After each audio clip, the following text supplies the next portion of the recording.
நான் எப்படி சொல்றேன், நாளைக்கு நான் கந்தபுராணம் ஸ்டார்ட் பண்ணலான்னு இருக்கேன். இது வந்து ஒரு பாகவதர் பத்தி தான் நான் கதை.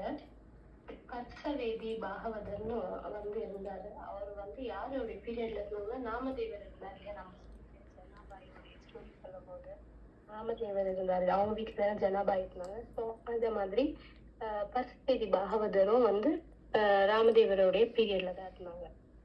அவர் என்ன பண்ணாரு அப்படின்னா, விட்டலனுடைய கோவிலுக்கு போயிட்டு ருக்மணி தாய் கிட்ட வந்து, ருக்மணி தாய் மட்டும்தான் வந்து சன்னதிக்கு போயிட்டு லக்ஷ்மி ஸ்துதியும் ஸ்ரீ சுத்தமும் மட்டும்தான் படிச்சுட்டு அவர் வந்து ருக்மணி தாயை மட்டும் வேண்டிட்டு வந்துடுவாரு. அவருடைய டெய்லி டியூட்டி அதான். போவாரு, ருக்மணி சன்னதிக்கு ருக்மணி அம்மா மாதாவுடைய சன்னதிக்கு போயிட்டு லக்ஷ்மி ஸ்துதி பாடுவாரு, ஸ்ரீ சுத்தம் பாடுவாரு, பாடிட்டு வந்துடுவாரு. இப்படியே வந்து ரொம்ப நாள் அதே மாதிரி அவங்க வந்து போயிட்டு நடந்துட்டு இருந்தது. ஒரு நாள் ருக்மணி தாயார் வந்து நேர்ல தோண்டிட்டாங்க. தோண்டிட்டு கர்சவேதி கல் வந்து ஒண்ணு கொடுத்தாங்க அவங்க வந்து அவருக்கு, அந்த பாகவதற்கு. அவர் என்ன, அந்த கல் எதுக்கு காட் வந்து கொடுத்தாங்க அப்படின்னா பாத்தீங்கன்னா, ஒரு அயன் பொருளான இந்த பக்கெட் அந்த மாதிரி ஏதோ ஒரு அயன் அந்த காலத்துல வச்சிருப்பாங்க. ஸோ அதை டச் பண்ணா கூட அது என்ன பண்ணும், கோல்டா மாறிடுமோ அந்த கல்லை வச்சு டச் பண்ணோம்னா.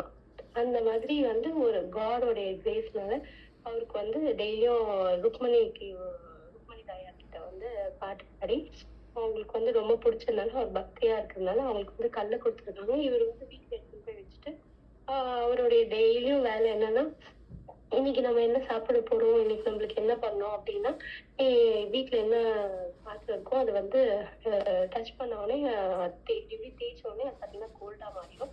ஸோ அதை எடுத்துட்டு போய் கடையில கொடுத்துட்டு காசு வாங்கிட்டு வந்து அவங்க இன்னைக்கு என்ன பண்ணுமோ அந்த மாதிரி சாப்பிட்டுட்டு அப்படியே அவங்க வந்து நல்லா நல்லா விருந்தோட சாப்பிட்டுட்டு அப்படியே அவங்க லைஃப் வந்து அப்படி போயிட்டு இருக்கு.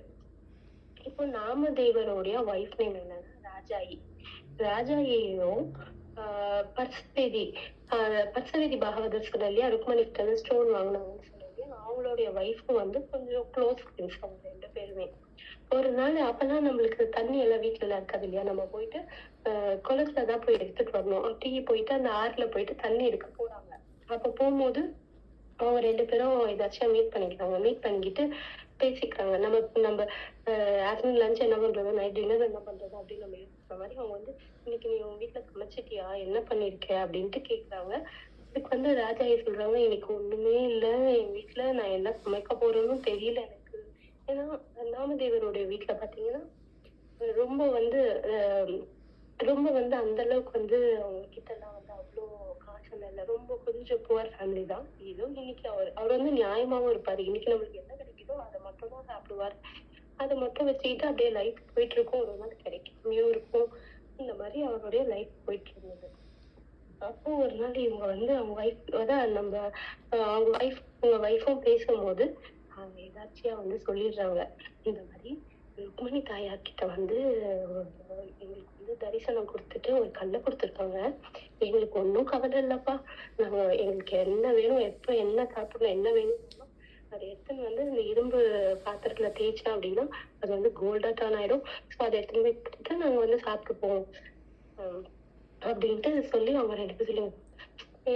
இவங்க ராஜாயே சொல்றாங்க, என் ஹஸ்பண்ட் கருவிட்டண்ணனை கும்பிடுறாங்க, எங்களுக்கு எதுவும் கிடைக்கல அப்படின்னு சொல்லிட்டு அவங்க வந்து ரொம்ப ஃபீல் பண்றாங்க. இருந்தாலும் இவங்க ஃப்ரெண்டு இல்லையா, அதனால இவங்க என்ன பண்றாங்க, ராஜாயி கிட்ட சரி நான் வேணா ஒரு நாள் உனக்கு வேணா குடுக்குறேன், நீ வேணா எடுத்துட்டு போயிட்டு உங்க வீட்டுல வேணா என்னென்ன இருக்கோ அதெல்லாம் வந்து நீ மாத்திக்கோ, கோல்டா மாத்திக்கிட்டு திருப்பி எடுத்து வந்து என் கையில கொடுத்துரு, சரியா, என் ஹஸ்பண்ட் இன்னைக்குதான் இல்ல, நான் காலையில கொடுப்பேன், நீ எனக்கு ஹஸ்பண்ட் கொடுத்துடணும் அப்படின்னு சொல்லிட்டு சொல்லிடுவாங்க.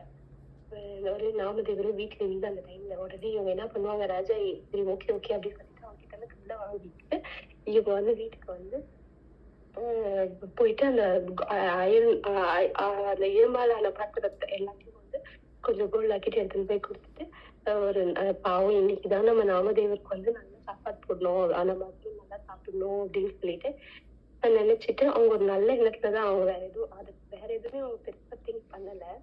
அந்த மாதிரி இது ஒரு சின்ன ஆசைதான், நம்ம ஹஸ்பண்ட் எனக்குமே சரியா சாப்பிடுறது இல்லையே அப்படின்ட்டு திங்க் பண்ணி அவங்க என்ன பண்றாங்க, அதை எடுத்துன்னு போய் விட்டுட்டு இலை வாங்கிட்டு வந்து சாப்பாடு போடுறாங்க. நாமதேவர் வீட்டுக்கு வராரு. வந்தோடனே எல்லா சாப்பாடோட எல்லாமே தடிபடா ரெடியா இருக்கு. அந்த எல்லா சாப்பாடுல வந்து எல்லாத்தையும் திங்ஸ் எல்லாத்தையும் வைக்கிறாங்க. இவருக்கா ஒரே டவுட் ஆயிடுச்சு.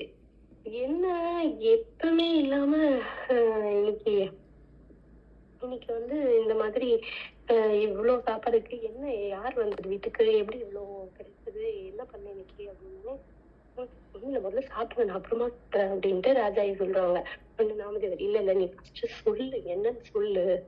டவுட் விட்டுருவேன் இல்லையா? நீ என்னன்னு சொல்லு அப்படின்ட்டு ஃபோர்ஸ் பண்ணி கேட்டதுனால இவங்க என்ன பண்றாங்க, இந்த மாதிரி ருக்மணி தாயார் வந்து ஸ்டோன் ஒண்ணு கொடுத்துருக்காங்க. அந்த கல் வந்து எண்ணெய் தேய்ச்சா கூட வந்து கோல்டா மாறிடுமா. அது வந்து பர்சவேதி பாகவதருடைய ஒய்ஃப் நானும் ஃப்ரெண்ட் இல்லையா, அவங்க எனக்கு கொடுத்தாங்க. ஒரு நாள் மட்டும் யூஸ் பண்ணிட்டு கொடுக்குறாங்க. ஒரு நாள் மட்டும் உங்களுக்கு நல்ல சாப்பாடு போடலாம் அப்படின்ட்டு நான் நினைச்சேன் அப்படின்னு. அவர் வந்து அது தொடவே இல்லை. போய் அந்த கல்லை கொண்டு வா அப்படின்னு சொல்றாரு.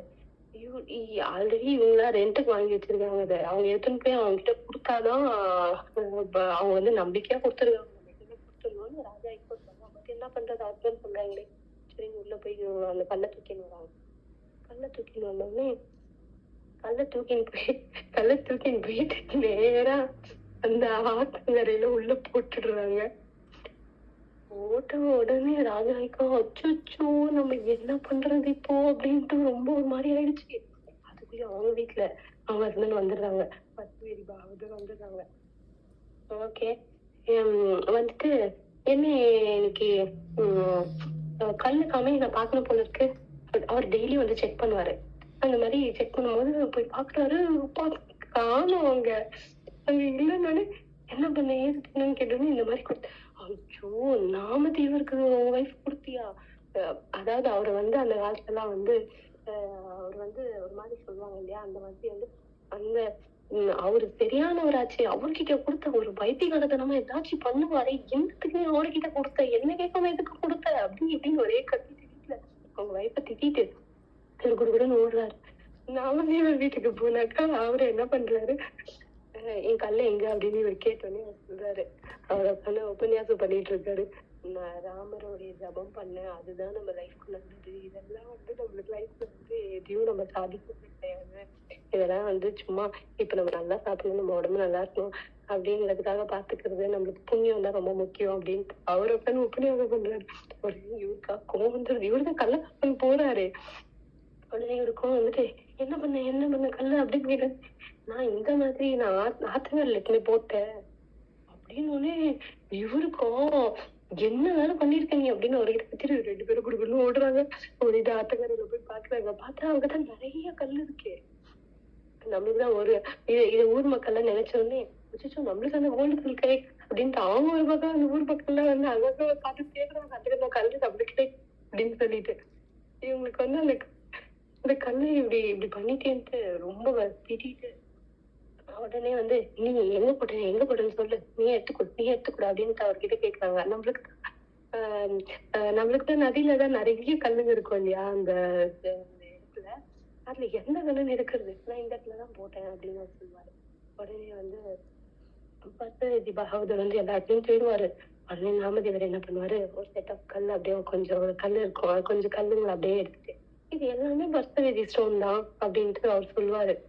உடனே இது எல்லாத்தையும் வேணா போய் டெஸ்ட் பண்ணி பாரு, எல்லாமே கோல்டா மாறும் அப்படின்னு. இவரு உனக்கு என்ன பைத்தியமா புடிச்சிருக்கு, எனக்கு ருக்மணி தாயாரே கொடுத்தது நீ என்ன இதை எனக்கு கொடுத்துட்ட அப்படின்னு சொல்லிட்டு சொல்றாங்க. அதுக்குள்ள நம்ம மக்களுக்கு எல்லாம் தெரிஞ்சு எல்லாரும் அந்த கூழாங்கல் மாதிரி இருக்கும் இல்லையா, அந்த பர்சவேதி கல் அதை வந்து தேட ஆரம்பிச்சிட்டாங்க எல்லாரும். உடனே வந்து இவர் வந்து ஒரு நல்ல லெசன் சொல்லி தரணும் அவருக்கு அப்படின்ட்டு எல்லாமே பாண்டுரங்கனுக்குரியதுதான். பாண்டுரங்கன் ராமதேவர் வந்து ரொம்பவே பக்தி பண்றவரா. டெய்லி பாண்டுரங்கரையே பாப்பாரு. நினைக்கும் போது தர்சனம் பண்ற சக்தி. அவர் வந்து என்ன கேட்டிருக்காரு, ராமநாம சொல்லணும்னு அவங்களே நினைக்கணும் எப்பவுமே கேட்டாரு. இவங்க வந்து ருக்மணி தாயார்கிட்ட போயிட்டு ஸ்ரீ லட்சுமி ஸ்ருதியும் பாடி இவங்க வந்து ருக்மணி கிட்ட வந்து அவங்களுடைய பிளஸிங்ஸ்னால அவங்க இந்த ஸ்டோனை வாங்கிட்டு இது பண்ணிட்டாங்க.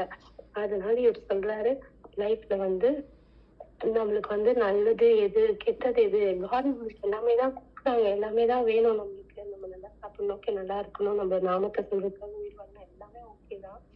ஆனா இதெல்லாம் நீ விட்டுட்டு இனிமேயாவது நீ வந்து கடவுளுடைய நாமத்தை மட்டும் சொல்லி கடவுளை நல்லா நல்லா தரிசனம் பண்ண நல்லா பிரார்த்தனை பண்ணினாலே போதும். உனக்கு என்ன வேணுமோ லைஃப்க்கு ஒரு வேலைக்கு உனக்கு என்ன வேணுமோ அது வந்து திருவங்கனே நம்மளுக்கு கொடுப்போம். அதை வச்சு நம்ம சிம்பிள் லைஃப்ல நம்ம நல்லாவே வாழலாம் அப்படின்னு சொல்லிட்டு அவர் வந்து இதுக்காக தான் இந்த கல்லை தூக்கிட்டு போய் ஆத்துல போட்டு சொல்லி கொடுக்குறாரு அவருக்கு. ஜெய் ஸ்ரீராம் அண்ணா.